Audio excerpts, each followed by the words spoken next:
Hello, my name is Frank Christensen and I'm the coordinator of officials for IFAF in Europe. This is the fourth of 6 training tapes dealing with blocks below the waist. Today we're looking at the peel back block and especially the timing of it, because timing is very important with the peel back block. So we'll look at some examples of what is and what is not an illegal peel back block. But before we get to the game film, let's have a look at what the rulebook and the MOFO have to say. In the rulebook, we start with 232 by defining block below the waist. A block below the waist is a block in which the force of the initial contact is below the waist of an opponent who has one or both feet on the ground. When in question, the contact is below the waist. B. A blocker who makes contact above the waist and then slides below the waist has not blocked below the waist. If the blocker first contacts the opponent's player's hands at the waist or above, it is a legal above the waist block.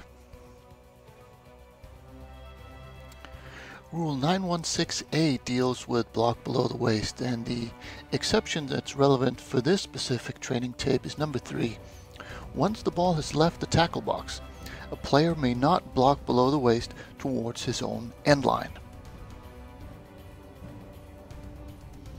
In the MOFO, we start with section 3.3 contact fouls. 4 deals with blocking below the waist, and B says, for the first 3 seconds after the snap, when in question, the ball has not left the tackle box. Thereafter, when in question, the ball has left the tackle box. And E goes on to say, remember that it is the direction related to the opponent's area of concentration, not the point of contact, that determines whether a block below the waist is directed from the front or not. And finally, when in doubt principles 45 says a block below the waist occurred before, not after, the ball left the tackle box. And that was the book. Now let's have a look at some game film. In this first clip, we're looking at the running back, and we'll notice, and this is general for most peel back blocks, they happen when the play is extended for some reason or doesn't go the way it was supposed to. So if we see the running back here, now so this block is from the side, which makes it illegal also. But if we just look at the peel back part of it, this is more towards the sideline than towards the offensive team's goal line, but it is we have 180 degrees that are towards Team A's goal line, and the other 180 degrees are north, but this is just slightly south. So this is a side block, but it is also a peel block, or it would have been.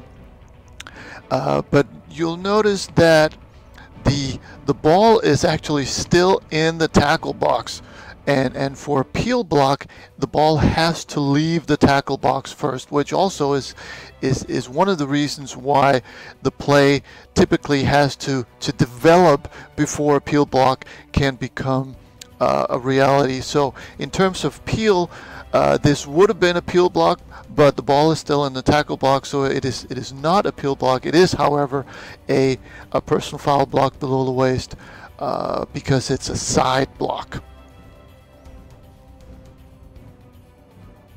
So in comparison, here we're looking at the running back away from the camera. He's going to get messed up, but then he comes back right there, and so this block is from the front, as you can tell by the way the defender lands on his hands or on his belly.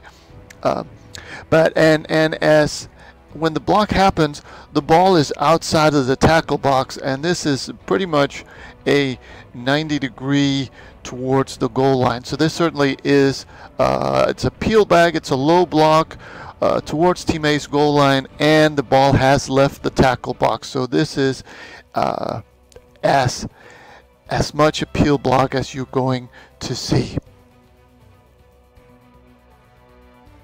Here we're looking at the two receivers closest to the camera, and we're looking at the guy furthest back.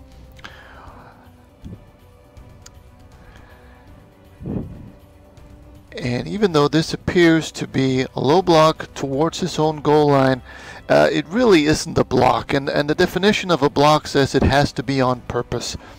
Here he just kind of falls down and the defender falls over him. So it's important to see not just the contact, because right there it certainly looks like a peel block. But the field judge, or a peel block, but the field judge does a good job of seeing the entire act and making sure that this is not a peel block, because again, the contact, the block has to be on purpose, and in this case, it is not. Here we're looking at the tackle closest to the camera. And again, you'll notice that it's a play that doesn't entirely go as planned. It's not completely foobarred, but it is, quarterback has to scramble, go outside the pocket.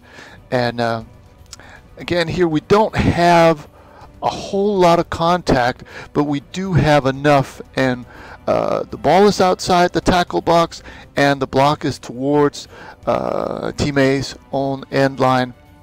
So even though the defender doesn't go down, it's still a safety foul. It's still something that should and is called by this referee.